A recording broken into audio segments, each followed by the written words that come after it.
We're attending our town hall today to discuss football traffic and parking modifications for the 2019 season. My name is Jeff Nelson from Penn State Athletics. Before we get started, I would like to introduce the other members of our panel, starting first of all with Corey Chapman here on the right, our Associate AD for Facilities and Event Operations, Bill Morschbacher, Assistant Chief for University Police and Public Safety, Don Jordan, Senior Vice President for Operations for SP Plus, which is the consultant that Penn State has worked with for the past 2 years related to football parking and traffic, Joe Foley, Senior Associate AD for Advancement, and Tom McGrath, Associate AD for Business Relations. Also want to mention that we have Ryan Conahan here from University Parking and Transportation Services, who will be available to answer questions when we get to the end of our presentation. So I just want to mention a couple things real quick in terms of our format and things of that nature, and then we'll jump into our brief presentation. The vast majority of our time today will be open for questions that you have related to our 2019 football traffic and parking plan. The presentation will be led by Corey Chapman, and then the rest of our time will be for questions. We have 2 handheld microphones, and once we get to the Q&A portion, we just ask that you please raise your hand, and either Tabitha or Kelly will get the microphone to you so that everyone here in the room can hear your question. We're also soliciting questions via email at footballparking@athletics.psu.edu, and we will try to get to as many of those questions as we can during the presentation. And with that, I'm going to turn it over to Corey. Thanks, Jeff. Good afternoon, everybody. Welcome to Beaver Stadium. It's exciting to have you all here. There's a big group effort here on campus that's really put a lot of time into this, and we're excited to share the information, answer questions, and really solicit feedback today. And so we're really happy that you're here. 2 years ago, we engaged with key university stakeholders to discuss problem areas surrounding football traffic and parking, and more importantly, to seek solutions based on feedback, observations, and incidents that had occurred. For noon games, our traffic problems are primarily with inbound traffic in trying to service over 20,000 vehicles and 100,000 fans, all who want to get into their lot, tailgate with friends and family, and be in their seats for kickoff in a short duration of time. For night games, our problems are primarily with outbound traffic and the fact that many of our lots have one way in and one way out, which leads to frustration as to why it takes so long to get home. It's important to know that we have real infrastructure challenges, some of which will go unresolved. Many of our parking lots are on grass, as you know, and again have one way in and one way out. Park Avenue will not all of a sudden become an 8-lane road, nor will the bypass add off-ramps to get to Beaver Stadium for 7 Saturdays a year. In order to address these challenges, we move forward with key university stakeholders to partner with SP Plus to analyze and develop a system that will benefit our loyal fans, given the true challenges that we have. In an effort to make improvements, we had to take a look at all factors. With the help of SP Plus and several stakeholders, for inbound traffic, we will be more effective in proactively communicating when the one-way traffic pattern goes into effect. There will be a window of time, once our parking lots open, where fans may access their lot in a 2-way traffic pattern. Once the window closes, due to safety, the one-way pattern will go into effect, requiring fans to enter the pattern at their specified locations. The timing of the pattern will be shared prior to the season, on the back of parking permits, and in our game week press releases. For outbound traffic, we continue to work on improving our staffing to assist you in the parking lot output. Fans will also have an option to exit the one-way pattern or wait in the lot until the 2-way traffic pattern goes into effect. The timing of the 2-way traffic pattern post-game will be determined by police based on pedestrian traffic flow and safety. If I could ask you now to turn your attention to either the back of the handout or the screen, we'll go through some more information for you. We wanted to start by giving you a general overview of some of the facts that or challenges that we're dealing with. The overview, the first one, we are dealing with over 20,000 vehicles and 1,000 RVs that park on 150 acres for each and every game. For the whiteout games, some year we've seen upwards of 25,000, 26,000 vehicles on a Saturday afternoon. We do have some hot spots that we've identified that vehicles and pedestrians have had an interface, which we're hoping to mitigate. They are at Park and Porter, Park and Stadium West, and Park Avenue and University Drive. Our parking lot ownership, as Sandy has mentioned previously, our ownership is shared between the Campus Recreation Department, the College of Ag, and then athletics. So simply, there are some things that we can do based on what land we have and some things we can't do. For example, the campus recreation fields that probably many of you have parked in, we are not in a position to go in and pave that lot. There is a lot of student programming that takes place, and we're just not in a position to do some things in certain lots. We will continue to offer 3 tiers of parking. As you know or may know, reserved and preferred lots have a donation level attached, while the general lots do not. We did want to share with you some primary objectives for the work that this group has been doing. It is one of our primary objectives to eliminate the pedestrian and vehicle interface at high pedestrian intersections. We'd like to improve the traffic flow and reduce congestion pregame and postgame. We'd like to create informed and predictable traffic patterns. I previously mentioned, again, creating a one-way traffic pattern, but communicating clearly and effectively ahead of time when those patterns will take place. Improve the consistency for you, our loyal fans, our staff, and the community relative to the game day traffic. We recognize that the one and the two-way patterns have been not clearly communicated as best as we can, and we will do a better job moving forward with that. And then in the event of foul weather, we will now be able to proactively communicate to our season parking holders as far as which auxiliary lots are available and which ones we'd like you to go to based on your parking location. There are some realities that we have been faced with as a group that we'd like to share with you as well. The first one is the roadway infrastructure in State College and campus is designed to service a small college town. We have a stadium capacity, as many of you know, is the second largest in the country. Yet the land around Beaver Stadium has changed over the last 20 to 25 years. Some examples of that: the Bryce Jordan Center has been built. Medler Field, the baseball park, has been built. The Visitor Center has been built. Pagula Ice Arena has come online. And then the Campus Recreation Intramural Building has been built, and then there's been an addition. So while the stadium capacity has remained the same for many years, the circumstances around the stadium have changed. And so those are some realities that we've had to deal with and manage. Many of our lots, as I mentioned earlier, have one way in and one way out. Again, just based on rural Pennsylvania and where we're at and what lands we have available to use for parking on game day. And then the other reality that we're having to manage is the ride share is now in the marketplace, as many of you know. So over the last 2 years, we've really seen an increase in ride share. Mainly on our big games, we're seeing a lot of ride share from Philadelphia, from New York City, and from Pittsburgh that are descending upon Happy Valley to help service fans. Yet at the same time, they create traffic congestion issues because of the influx in vehicles that don't have any intention to park. And they want to drive off or drop off their client, and then they want to turn around in our one-way patterns and get out, creating artificial congestion. From here, I'd like to turn it over to Don Jordan, who is the Vice President of SP Plus, Senior Vice President of SP Plus, was the consultant that we hired to talk a little bit more about the team he brought to campus, what they found, and what the recommendations were that they provided us. Don? Thank you. As a little background to SP Plus, we run major events. This year will be our 21st Super Bowl. We run Olympics, World Cups, you name it, across the country and around the world.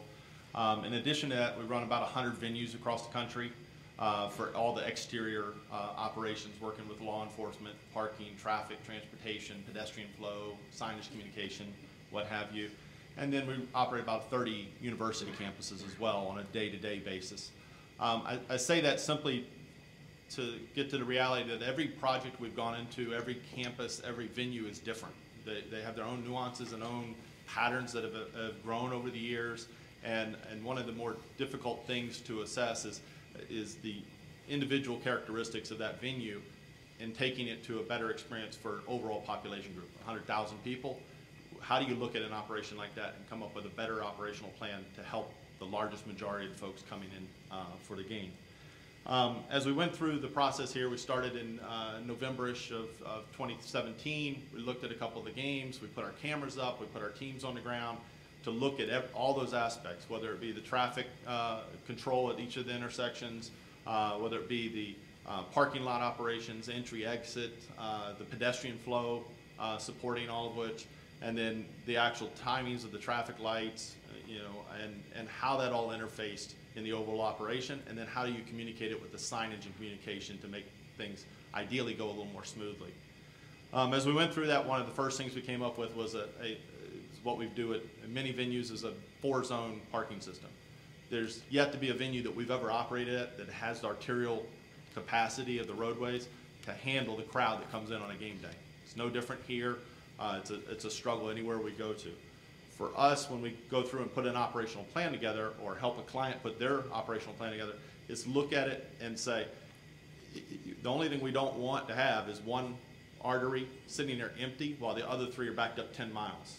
You want to spread that pain as best as possible so that it is as quickly coming in and quickly exiting as possible for the overall crowd that's on site. So we went to a 4-zone parking system as we just discussed. Then we reduced the number of cash lots. Purpose there is for several reasons. One, to get as many people coming into the venue as possible to know what their plan is to get there. What we try to eliminate is the number of people that just put in their GPS, I'm going to the stadium, they put it in and they just say, I'll figure out where I'm going to park once I get there. That creates unnecessary congestion for all the people that have planned ahead, have purchased their permits, are planning on coming early and tailgating, those kind of things. And it basically penalizes them because of the cross traffic that's going on just for cash parking. The other piece that it does for us by eliminating some of the cash parking is we're able to now have a communication portal. If weather is bad, if there's an emergency, a safety emergency, anything like that, now we've got a captured audience based upon the population group that's going to be in lot 20, and we're able to communicate that message more effectively to the people that are coming out on day of game. Naming the lots, determining the capacities, all of that goes into determining how much of the population is coming to the different quadrants so that we can look at the roadway constraints and put the right amount of traffic or balanced amount of traffic. It's not going to be the right, it's going to be overloaded, but the balanced traffic into those various arteries to fill into those lots. So that's the whole purpose of getting to a naming, so that it's easier for everybody to understand, it's easier for us to capture the information as far as to be able to communicate that, and be able to put a signage package and a communication package that helps support the operation and not create any additional confusion.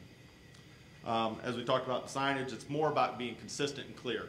The website, the signage, whether you're coming in on the east side of the stadium or coming in on the west side of the stadium, whether you're in this lot or that lot, it should have a consistent feel to it. It should have a consistent message to it. It should marry up with what's being told prior to game day as far as any email communication, ticketing communications, the website communication.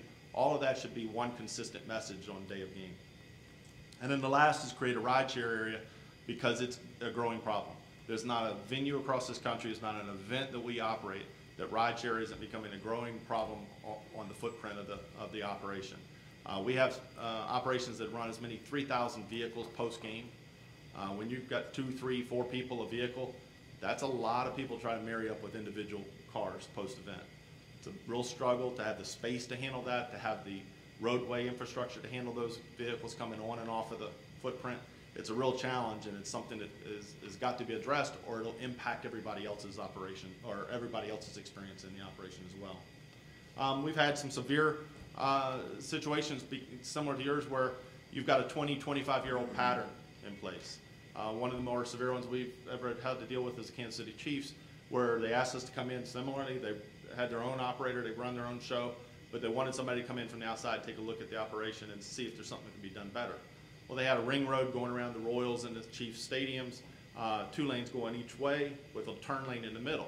And what you would end up with, and we saw very quickly, was people were in these lanes, in the middle lane, trying to turn left into the interior lots, and people were coming the other way, trying to turn into the exterior lots. So you had people constantly stopping traffic, trying to make their left turn into the lots. And it becomes a simple thing of, we're going to make it all one-way traffic. When you make a change like that, people get irate. People have struggle. I used to come in gate 1 and go in and turn left to go to lot A. Now you're going to have to come in gate 4, make a right turn, and go 3 lots to get into lot A. But overall, once we did that, it took them about 2 games of the preseason games to get used to the pattern, communicate it effectively to the fans, And then the feedback started coming in overwhelmingly. The stories, the news stories, things like that started coming in overwhelmingly positive once the crowd started to understand the pattern a little better. Once they started to be able to get into their spot and realize that the traffic was no longer dissipating it halfway through the first quarter. It was now at kickoff, people were better in their seats prior to the game. Thank you. So from there, our key university stakeholders took the feedback that we received in the report from Don and his team, and so here are some of the changes that we're going to make for 2019 that we wanted to share with you. As Don mentioned, the implementation of a 4-zone system. Again, once the one-way traffic pattern goes into effect, fans will be required to enter the zone at specified locations. Wanted to make sure that we go through with you on the map where those locations will be so that you're all under the same impression as far as where we're going. So the first location in the west would be Park and Allen. That would be that first location. In the north zone, Toff Trees and Fox Hollow. In the east, it would be at Park and Hospital Drive. And then in the south, it would be there will be 2 of them, University in Hastings and Porter in Hastings. And so again, there will be a window of time where you would be able to get to your lot in a 2-way traffic pattern, but once that window closes, then the 1-way pattern will be implemented. Okay? The second one, parking lots will be numbered as Don mentioned and capacities determined. Not only will this help us with traffic, but it will greatly assist our efforts in the event of foul weather to communicate with season parking holders as to where the auxiliary lots are that we would like you to go. The next, pre-sell general parking for specific lots. Don had touched on those earlier. The next would be create an improved traffic signage package. There's been a lot of really great conversation so far from a design standpoint, so we'll completely have a new signage package come fall of 19. The next, we will relocate the family-friendly lot. So in the south zone, that will now be the family-friendly lot. You'll come up College Avenue north on University Drive. There'll be a left on Hastings Road, and there's a smaller lot that's going to be our new family-friendly lot moving forward. And then finally, the last new change for 2019, reserved spaces are being added in lot 46, again in that south zone. From here, I'll turn it over to Tom to talk a little bit more about the general parking process.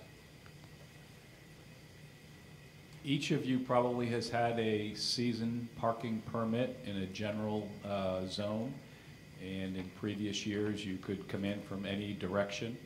What we're asking you to do this year is to first determine which direction you come from best suits your needs based upon where you live or where you may congregate before coming to parking.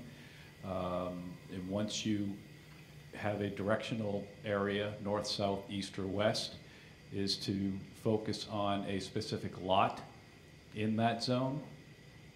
And in April, there will be a general parking selection process, not unlike what some of you may have experienced with seat selection or seat improvement. The difference is that all of our customers in general parking will go through this process for this year. So it's very similar. Each parking lot will be set up like a seat or a section, and you'll see what the availability is based upon Nittany Lion Club points, and you'll be able to select that specific lot for your parking. And that will start in April.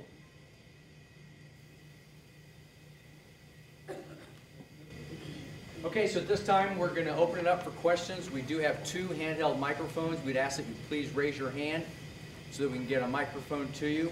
If anyone upstairs has a question as well, please raise your hand and we'll get to you as well. So please raise your hand, and Tabitha or Kelly will get a microphone to you.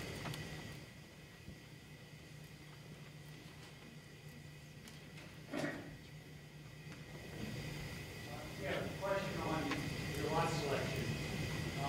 You normally have multiple families come together in the same lot. So what kind of, do we have as many as 12 vehicles at one time come into normally lot 12? What's going to be chances of everybody pre-season in your selection process getting the same lot? It probably will depend on what your priority will be. Not Nittany Lion Club priority, but do you want to pick a specific lot, or do you want to make sure that you can get multiple friends in that same lot with you? So if your time comes up and you're first to select, you can always defer until the common denominator of points is allowed to select the lot. 85 multiple tickets. Right now, What? parking tickets, we have 3-4 members of my family live in different places. I buy four tickets so they can all come. The first priority is to renew the 2018 permits before selling additional permits. The priority was put on those people that have had permits in the 18 season to give them the first opportunity to select lots in the general parking zones. So we had a general weekend for. Yes. Okay. Okay, you're in the back. Hi, Corey. Hi. Bill. If you receive your assignment in a yellow lot, will you be guaranteed to park in that lot regardless of when you arrive at the stadium? You will, yes. We've determined the capacities of our general lots, and then we will sell the appropriate passes based on the capacity. Okay, thank you. In the back here on the right. Along that line, who's going to make sure that the integrity of these lots are maintained? Because there are no spaces delineated. There's no lines in any of the grass lots. And I personally, we park down where Hastings and University Drive is, which is now a reserve lot, but lot 45 is green. And trust me, you could get another 10 or 12 or 15 cars in there on a football weekend. And I never see anybody from parking authority. Years ago, we used to have them walk through the lot every half hour. Now you never see them. So my question is, who's going to maintain this integrity that my spot, if I want in 45, is going to be there and available when I get there? You know, you're absolutely right. So from a parking efficiency standpoint, we certainly need in these general lots to make sure that they're parked efficiently, because all of the inches matter. We have factored in some of that in terms of the space when we did the calculations from a lot capacity standpoint, but you're absolutely right. We need to do better, and we're committed to getting better in terms of our inner parking lot staffing. In the back. Yeah, hi. I'm just wondering if I park in general parking. I have 4 season tickets. I wanted an additional yellow pass. Even though I pick by my point level, that second pass I bought, do I have to wait till everybody goes through once before I pick that second pass location? If you would like them to be in the same section, that would be the only way you could do that. Okay, so when I paid my invoice, it asked me if I wanted an additional pass. I said yes. So somebody's going to contact me about that second pass so it can be scheduled to select? After the other permits have been issued and assigned, yes. But before the general public? They can just buy a yellow pass? Yes, before the general public. Okay, that's the only way. It doesn't matter how many extra passes I want. I have to wait. Well, everybody is limited to 3 within their account, 3 permits. Yep. So if you have 2, you could get 1 more. But I still can only pick under my points on the first one. That's what I was told. So if I have 4 tickets and I have 2 general passes, I only pick by my NLC points on the first one. On the first one, Then I have to wait till everybody goes through to 0, and then I get in line again. yes. Okay. That's the only way I can get around it. If you wanted them in the same lot. Okay. And just to put a correct framework on the numbers, is that there are under 10,000 general permits. There's probably over 14,000 general permit spaces. So even if everybody renewed at 100%, there's still an additional over 4,000 general permits that are still available. Back here on the right.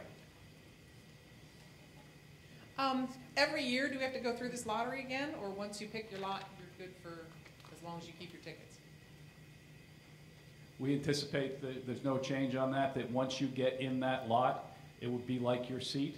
And as long as you're a season ticket holder and want that lot, or you would do it like seat selection and say, no, I may want to change this year. I may want to look at it and see what else might be available. Okay. And the other question, so like a friend of mine has handicap passes because his dad comes to one game and he needs handicapped, but the other games he parks in yellow. Would he then have to go to the 11 or the general cash lots? Whichever lot he had selected, he would need to make that his permanent spot for parking or make other arrangements on a single game basis. If he picks 12, like just say he picks lot 12, then couldn't he go to the handicap that one time that he needs to go Not to with his handicap? lot 12 permit. Lot Okay. 12 permit would only be for lot 12. Okay, because I guess before he always parked in Yes. yellow, because if you don't have a handicap placard, you can't park in handicap. Right. Okay. Here's front left. I have a quick question about, you added a reserve lot. In any of your studies, did you look at the utilization of the numbered and reserve lots now? Because when we walk to the game from our general spot, on any given time, there's maybe 50% of those spaces that are not used and are not sold. And you take away a lot of, the lots we tailgated in the past, you've turned into reserved, into preferred parking. You've taken away a lot of general parking. Did you look at the utilization? Because we see empty space after empty space when we walk up to the game. Don? Yeah, absolutely. The capacity is more based upon the actual purchase than it is the utilization, because if you have a reserved spot, if you don't go to this game and you give the tickets to a friend or something and they don't use your parking, that we still have to reserve that spot for you. Do you know what percentage of the lots, how many of reserved tickets, lots, or spaces do you sell in a typical year? We're just about at capacity. Because I just don't, I'm sorry, just from an anecdotal, I don't see that at all. Yeah. You know, and it may be for one game a year, you know, the night whiteout game, but otherwise that's just completely unused capacity. And it's a little frustrating. We're getting shoved into a smaller and smaller box, yet there's more and more empty spaces. You see them all the I time. can understand that, absolutely. We have a question upstairs. Yes, two minor questions. One, the people that fly into the airport and come down Porter Road by Fulton service, how would their access be changed? Well, I think it really depends on what lot you're parking in. Well, you wouldn't be parking if you're coming by a van or shuttle from the airport. Yeah, we're honestly still evaluating some of those things like that, but what we're kind of leaning toward right now is treating them like all mass transit and drop off on University Drive. Second question is, no plan is functional and works well unless the people that are initiating the plan are well trained. And what I've noticed, we've been coming to games for 40 years. In the last 10 years, the people directing the traffic are so poorly trained that it just creates massive problems. How are you going to train those people and make sure they're doing what they have to do? Yeah, certainly, you know, you're right in a lot of respects. You know, keep in mind that historically, generally our AOs who are students are the ones that were mainly in charge of traffic and directed traffic on the ground. And what would end up happening is that we would hire these students, and it would not be odd for any given day for half the kids to be working their very first football game. So that's an obvious problem. So one of the things you probably noticed last year is the state police were gracious enough to up their complement, and we added them to the traffic.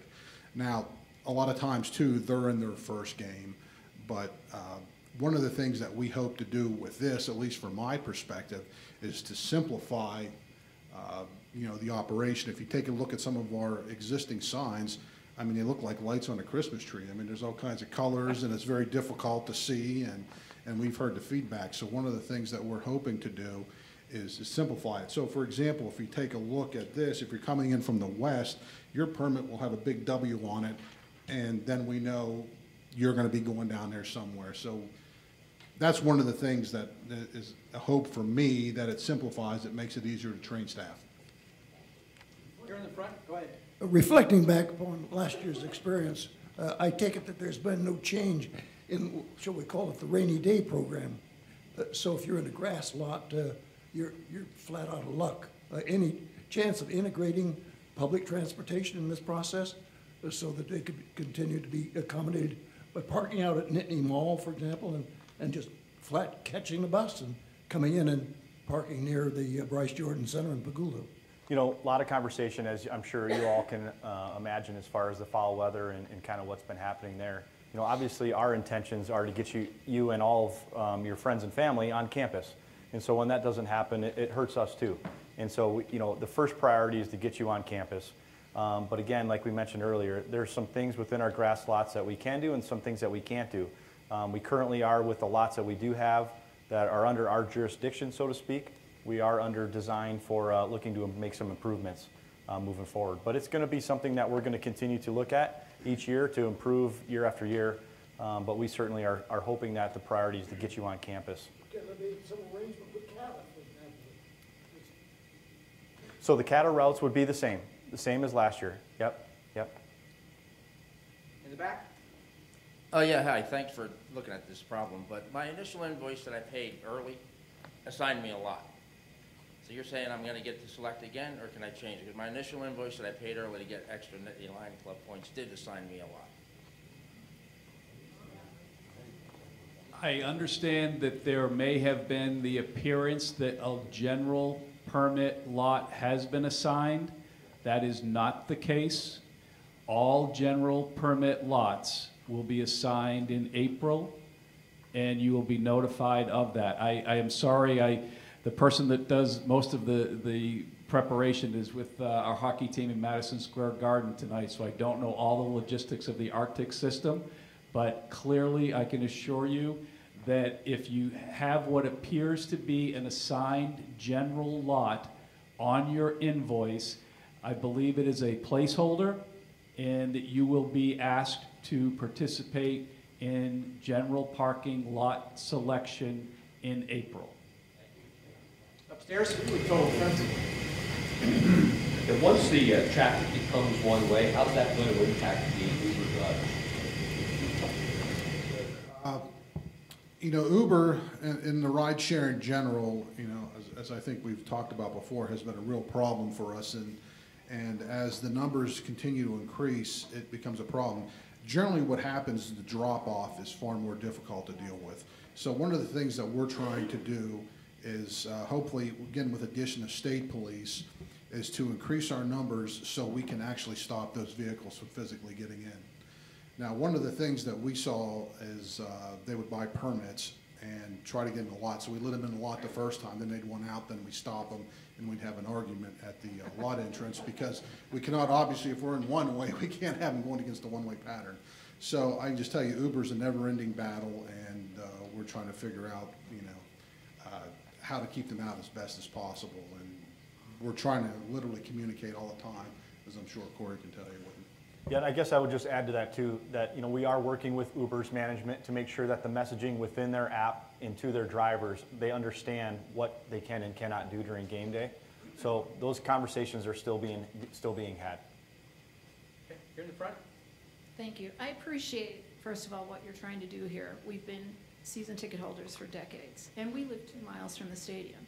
But there are 3 things that I would like to point out that have happened this past year that are just so disrespectful to the alumni and the fans that frequent these games and support this athletic activity. And first of all, when we're talking about general parking, often we leave later. We've parked off of Orchard, and you're parking people in 6-inch high grass and asking them to walk up a mudslide or take your life in your hands and walk 1.5 miles up Orchard and down Park. That's general parking. So it's so disrespectful to put fans in that lot and not maintain the lot before you put them in there. Secondly, we have always parked in lot 12. I'm wondering what the capacity of that lot is, just FYI. And we sat in that lot after the Ohio State game and got home at 2:30 in the morning because you let 2 lanes of traffic go into that lot and you let 1 lane go out. And we sat in a parked vehicle for hours waiting for traffic to merge into 1 lane to exit that parking lot. You have our money and you don't care how we get home, is the message that you're sending to us. If that's not your message, then figure out how you get people out of lot 12 without pushing us into 1 lane. It's just ridiculous. Ridiculous. And thirdly, I have to say that the traffic patterns and what you did after the rain delays, which I totally understand you have nothing to do with the weather or the athletic fields that are used for individuals. I have relatives that use those athletic fields, so I'm glad they're preserved. But when I watched, we were lucky enough to get a friend to give us a green parking sticker so we could get out of there. But we watched hundreds and hundreds of fans in lines waiting for buses. So if you're not going to put attendants into parking lots because you have rain and the lots are closed, then why aren't you spending the money to have rotating buses? So those poor people, we found people walking on Route 26 on the Benner Pike when we were going home. And you are asking for some kind of major tragedy when it's fine to bus everybody in because we're all coming at different times. But when everybody leaves the game at the same time and you expect them, they were lined up on Park Avenue from the Ag Building past Orchard waiting for a bus.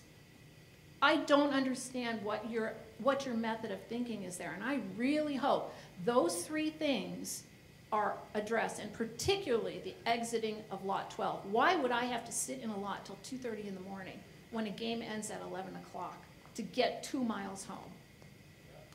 Bill, do you want to talk about kind of the outbound traffic management?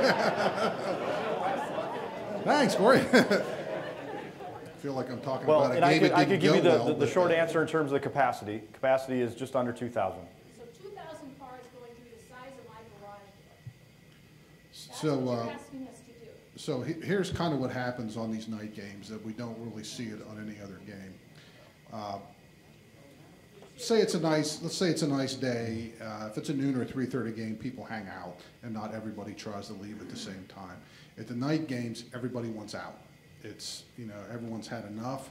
They're ready to go. I get it. I understand it. The problem that we have is the night games also tend to be the most popular. So instead of 18, 19, 20,000 cars, there's probably 26 or 27,000 cars in the lots. So everyone wanting to get out, and you have the most vehicles that you have, and we have all the lots filled. It's not odd for us on that side of the stadium, on the west side, to fill the east deck, as well as start filling Nittany deck also, as well as all the surface lots in between there. So what ends up happening on those popular games is everyone's trying to get out, and we have a bunch of opposing roads. We have to stop traffic in one area to let another one out. So as you can imagine, what ends up happening is the traffic staff are sitting there. You got everyone crushing out at the same time, but we've only got so much road, with every lot filled. So I wish I could do something to speed it up. I understand the frustration. It's just, we're just trying to get everybody out. During one game, we were able to come out on top of the lot by the Blue Band building and take Fox Hollow, and since we live over in Stearns, we went all the way to the airport and down Brock Road and got out and got home. But that was only open in one game, so why is that not a consideration? We're not going to come back on Fox Hollow to park. We're not going to come where pedestrians are. We went all the way out and made a left on Fox Hollow, and that was an easy access to get all the way. It also gives people an access to get on 99. Sure. Well, that's great feedback. That's great feedback for us to have. I don't remember what's the name of the road. It's Big Hollow Road. Yes, if you let that back gate open, we got out in no time, and we were home at a reasonable time. You were lucky you had good timing on there. What ends up happening is one of the reasons why we don't routinely use it is because it takes a lot more staff to do it. Because we run into the same problem there. We still have to control Fox Hollow and Big Hollow Road. Well, Penn State has our money. They have our parking money. So where is it going? Why can't all the money that you didn't use for parking last year that we paid be used for extra staff to make this a respectful way to treat the people who are benefiting from the athletic? Sure. I will say, from going back to being displaced from last year, we had considerable resources that were spent for this off-site parking. Whether it was shuttle buses, whether it was getting toilets, whether it was getting staff out there to manage those. And a lot of the lots that we used, they weren't free. They weren't free. That we had to pay for. And so the spaces that we used, they were counting passes and then sending us an invoice for those. And so there was considerable amount of resources that were spent in order to make those accommodations. Yeah. Here in the back? Yeah. Go ahead. Question here in the back. I get all this, and I understand that we're not going to make everybody happy, but I'll leave my question as simple as I can. When it comes to this picking your lot, are we picking quadrants and the lot, or are we just picking quadrants and you're going to put us where you want? How's that working? You're picking a specific lot. So both. We need a quadrant Yes, and a but lot. a lot is going to be within a quadrant. Okay, and then when I have family and friends who only come to one game a year and I need additional car parking, they're going to be stuck somewhere else. Yes. Great. Makes me want to save my money. Upstairs? Again, in regards to training of auxiliary and regular police, it is imperative that you properly train anybody who works for you. The first rule of management is to train those employees. I don't care if it's their first game or their 101st game. If it's a state trooper, he has already supposedly been trained in traffic control. If he hasn't, how the hell did he get out of the state police academy? If they're a student, and with all due respect, Chief, I take you to the Chief, I was a AO in 1968. We were trained, and we didn't even have campus police in Schuylkill County in 1968. They brought staff down to train us. We do train all of our staff in general traffic control, including the state police. They do their own training. The particular problem that I hope, at least I'm encouraged with, is that we've simplified the traffic plan. If you can imagine the way it used to be, and all the colors can come from different directions, and it got very, very complex. And it was easy for someone to make a mistake. We have some of our AOs who are excellent. I mean, they're very good. They know their stuff very well. Unfortunately, we don't have as many of them. So one of the things that we're hoping to do here is make it far easier, not only for people to understand, but for our staff to understand too, and make it easier for to train. I take it that you do a whole training session, but do you supervise? There's an intersection right down here that after the game tonight, the person's going to be standing on the corner with the flashlight, scratching their face, and 3 people are coming to a stop sign, and nobody's directing traffic. I certainly wish that I always had my pick of who I could hire, and and where I can put them. Just kind of, I'm not making an excuse or anything, because I know you don't want to hear that, but I just hope you understand that with all the events and everything we have to do, it's difficult sometimes to get the number of people that we would like to have. Kind of give you an idea, several years ago, it would not be odd to have 150, 170 students working for us. And as you can imagine, when you have that many, you have a lot of experienced people. Now, if we get 70 working for us, we feel pretty good about the world. Unfortunately, we can't control how many people or when they want to work. And we don't have enough full-time staff to put in those positions, or I would. Back here on the right. First, with regards to Lot 12 egress, you guys put up fences 4 or 5 years ago. If you would just unlock the gates that you lock up, it would be a lot easier for people to get out.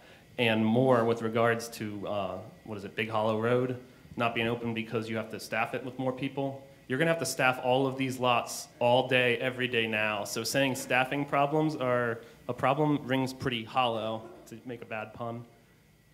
So there's a lot of simple things that could be done to make Lot 12 egress better. But what I really wanted to talk about was the general lot, picking a specific lot. You've got people like the guy who talked earlier who have as many as 12 cars going to tailgates, getting there at 8 a.m. so they can all park together in a good spot. They've been doing it for decades. Some people in groups have thousands of points, some people have dozens. And they're your most dedicated fans, even if not all of them are able to donate thousands of dollars a year. And your solution now for them is, you can park out in lot 11, you don't matter. So it seems like you said you wanted to make it more consistent for everybody, but really what you did was make it more consistent for yourself and provide the fans with no ability to congregate as friends and family, which is what tailgating is all about. It's not just parking. So did you really think about, how you're going to deal with your most loyal fans in this situation, and did you just try and make your traffic patterns more easy for you to deal with?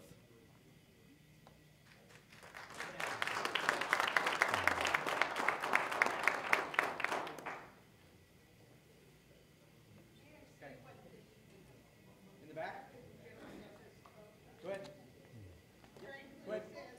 Hey, this is a two-part question.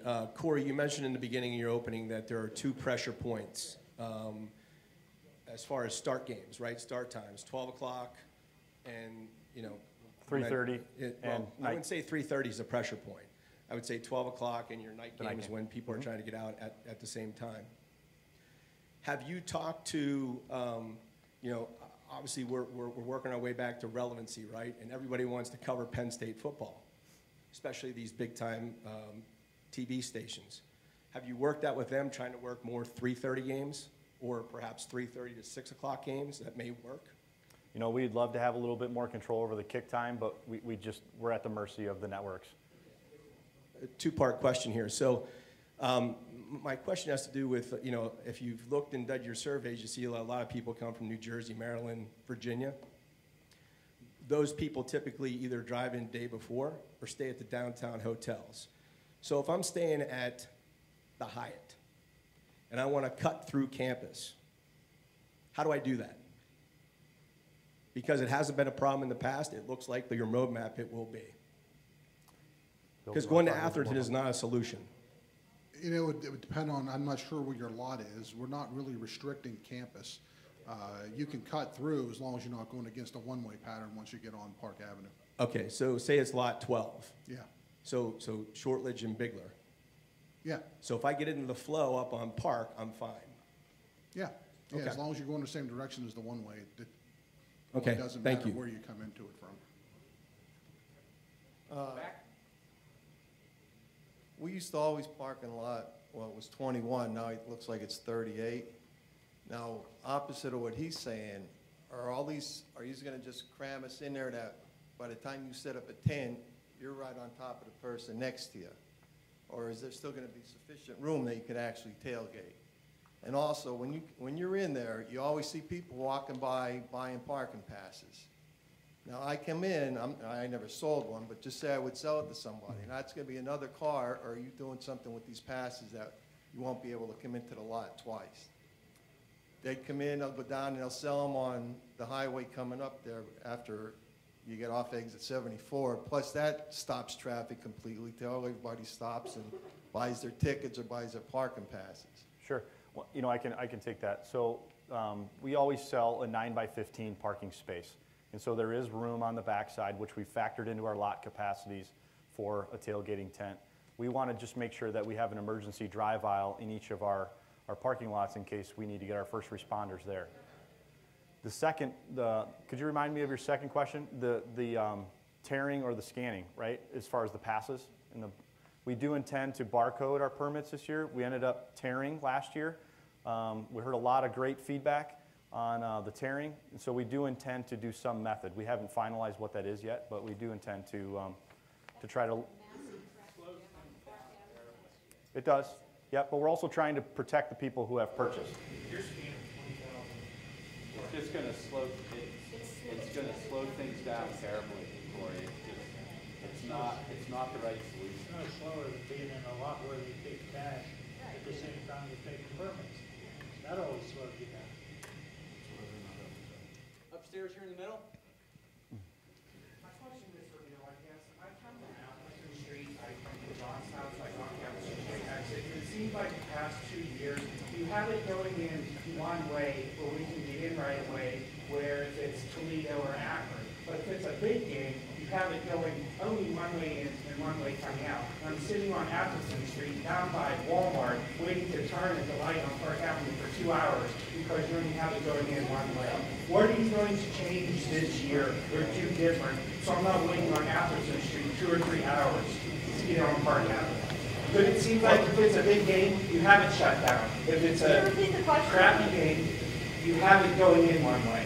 Well, no, I think what he's talking about is the condition of Atherton Street and when the one-way goes into effect. But it's a good question. And that is one of the things that I kind of like about this from a 30,000 foot level, right? Because that's what I look at. I look at cameras during game day. I'm not out on the road. So what I have seen and what our staff has seen generally in the last couple of years is an extremely strong preference for Atherton Street. Kind of makes sense, right? You know, it gets you downtown, it gets you to the restaurants and the hotels. The big problem with it is that when I see Atherton Street back up, then I'll take a look out the east side of Park Avenue and I'll see just a trickle of cars. On our biggest capacity roadways, there's almost nobody on there. Literally, there's been times where in 10 minutes, I can count the number of cars that went down the east side of Park Avenue on both my hands. So one of the things that we're hoping to do here, not only with the quadrants and the one-way in and the one-way out, but with the less cash parking, is to make it more predictable for everybody and to even out the traffic so there's not as many vehicles trying to take advantage of a small capacity. Because we all know, we live here, we know what Atherton Street's like on a regular day, let alone a football weekend. And with regard to the one-ways, that's one of the things that we're working on right now. And I think Corey mentioned it earlier, but we're trying to be really predictable, you know, with the one-way times. And we're trying to give some time, figure out a way to give time on the front end so people can go in without the pattern. I don't think that we've got to the point yet of being able to tell us what the exact times are going to be, but that's one of the things we're trying to do because from my perspective, the less we have to mess with the traffic, the better for everybody. Just one of the things I think that really needs to be focused on is consistency, and even some of the things you have said, like the words like routinely do. It seems like each week there's a different traffic pattern, different lots have different entrances, different exit from week to week, and it just creates confusion on literally this last weekend I did this weekend I can't do that. I just did that the weekend before, and the following weekend something else is different, and it's just a complete lack of consistency from week to week, which creates confusion. And I think secondly, the thing that's mostly being overlooked with general parking, I understand the philosophy, but the majority of people that use general parking are using it for the purpose of, we don't want a reserved spot because we might have 2 cars this week, 6 cars the following week to tailgate together. And I just think it's something that with general parking, it's the purpose of general parking. We could have a tailgate the size we want. We could have 6 cars. If we don't need 6 cars the next week, we could have 3 cars. And this completely separates. You're gonna have, if you have 4 cars, you might be on all different sides of the lots, just depending on what number you can draw based on a guest coming or something like that. Thank you. Back middle. Should all of our tailgate group be lucky enough to get put together this year again, we formerly parked over in lot 24. It's in the east quadrant, and we lived over. We all come in from Spring Creek area, and we would access that lot via Orchard Road. Is Orchard Road still in play, or do we now have to get in the whole big to-do on Park Avenue to be able to get in that east quadrant? Yeah, you would go on the designated road on there. One of the problems that Orchard Road was causing us, particularly last year, was ride share, and is trying to stop traffic on Park Avenue to allow left turns. We were blocking up significant traffic at times whenever it did get busy to let 2 or 3 cars outside, back onto Park Avenue. And I understand that it may be inconvenient, but again, as I said, I look at this from a 30,000 foot level. If I see cars backing up onto 99, it makes it a very difficult argument, from the bigger picture to allow left-hand turns on that road. If that's the one you're talking about, I'm sorry if I misunderstood you. Lou? I'm coming in from Spring Creek, and then we go up that Orchard Road. Yeah, And so forth. So coming in was great. Going out was terrible. That was awful. But coming in, we had never had a problem, and just being able to meet there as a group and be able to get all together. So I was just wondering, you had said about the one-way time window or two-way. So we were wondering if it's during that two-lane window, can we go up that way, or do we have to go on Park Avenue regardless of if we're in that east quadrant? It's our intent to figure out what those times will be. I can't tell you what they are right now, but there's no one-way pattern in effect. You can drive wherever you want to drive, and just like any normal day. Right here, front left. It's a comment on the bad weather games last year and also a specific parking issue. The bad weather games, I know that I was up here for both of them, and of course we parked at the Nittany Mall and took the bus in. And the first game, as the lady said, the bus situation was absolutely horrible. We waited on the other side of the Bryce Jordan, and a super line that went from one end all the way to the other and down around the corner. It was awful. It didn't seem like there was a bus circulation. Noted on the second game, that was very much improved. The buses seemed to be circulating faster. I think we learned from our mistakes. So I think that was an improvement there. Hopefully that it wasn't, we weren't here, we got out of the game reasonably early on the second game, so maybe that was an improvement for us. Maybe other people had the same problem. But it seemed like the buses circulated better with the learning experience.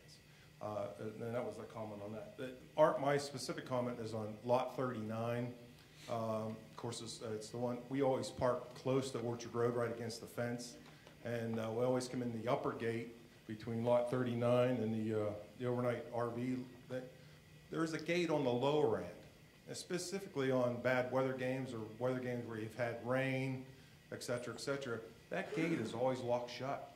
And now you're forcing people generally come down, out around, and come up that end lot, and it's a pretty good climb up that hill. Now, I've got four-wheel drive. It's not typically a problem for me, but there's cars that have problems with that hill, and it's always tore up. You put some shale down or mulch or whatever at the top of the hill, but it's still an issue.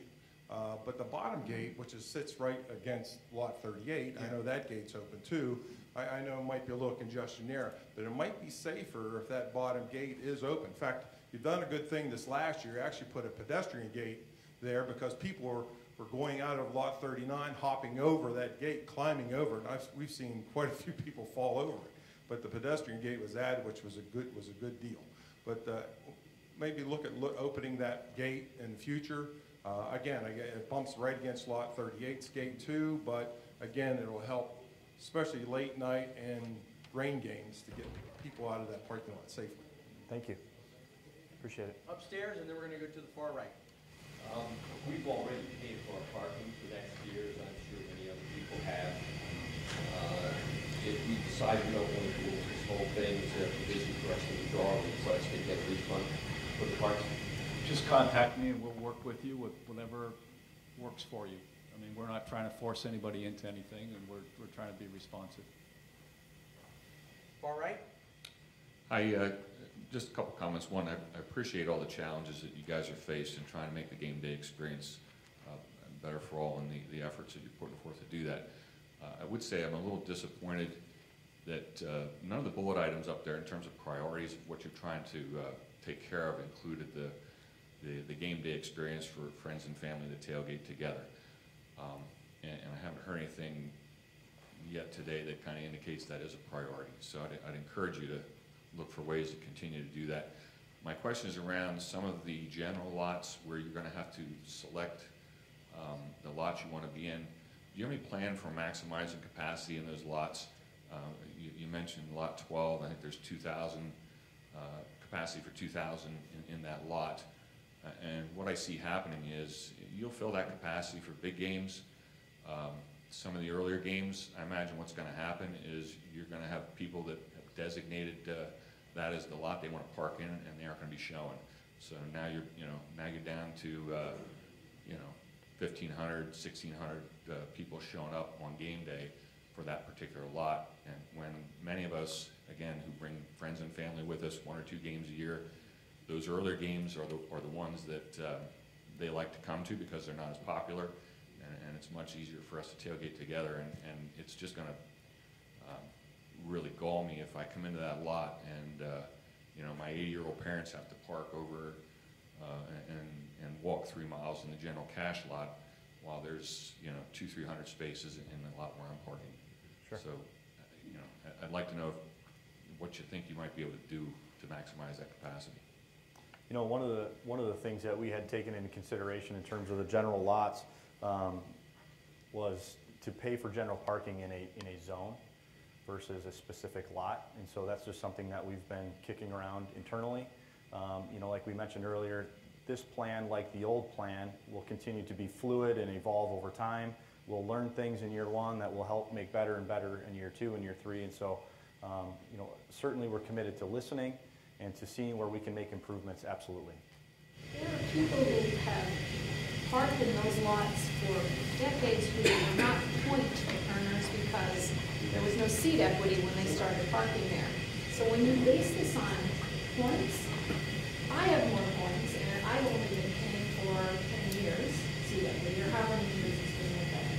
These people have been coming to games far longer than we have because they live in Pennsylvania more than we did, and they're going to be subject to this seat equity point system, which is going to probably kick them out of that lot.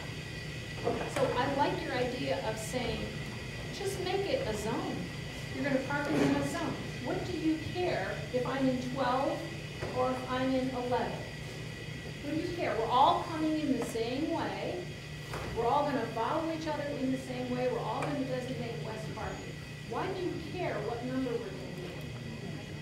That is under consideration, and we've been thinking about that very concept. I really think that's really important to you are. What do others feel about that concept? Understand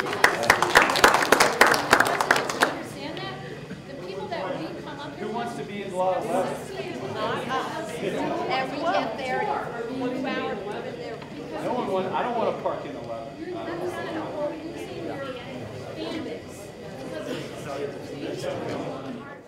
Okay, we're going to go back here to the left, and then one question from upstairs, and then we'll need to wrap things up. Go ahead. Just one comment. I know something was said about people selling their parking passes once they get into the lot. Why don't you just give one parking pass for all 7 games? That way they only have one parking pass, they can't sell it. If they don't have their parking pass, they don't get in the next game. Rather than just one individual parking pass for each game like you do now. Yeah, good suggestion. You know, I mean, you could laminate it, that way it doesn't get ruined. But you have to have a resale market for the pass if you're not going to the game, so that someone could take advantage of that spot. That's the only It problem. would make it challenging. Yeah, It would make it challenging. Okay, final question from upstairs. Did I or did I not hear that when I pick a specific yellow parking spot, let's say lot 12, if I get there at 8 o'clock in the morning, I got a parking space. If I get there at 5 minutes to 8 for an 8 o'clock kickoff, I got a parking space. Is that what I heard? Correct. Okay. Because you don't do that and have not done that for 15 years in blue parking. So I just want to make that clear to everybody. You have preferred lot where it simply says, if you're not there 2 hours before kickoff time, it's open to the general public. So you're now changing total policy that if I have blue parking, I can get there 5 minutes before the kickoff, and I still can park in my blue parking spot. You have a space. Okay.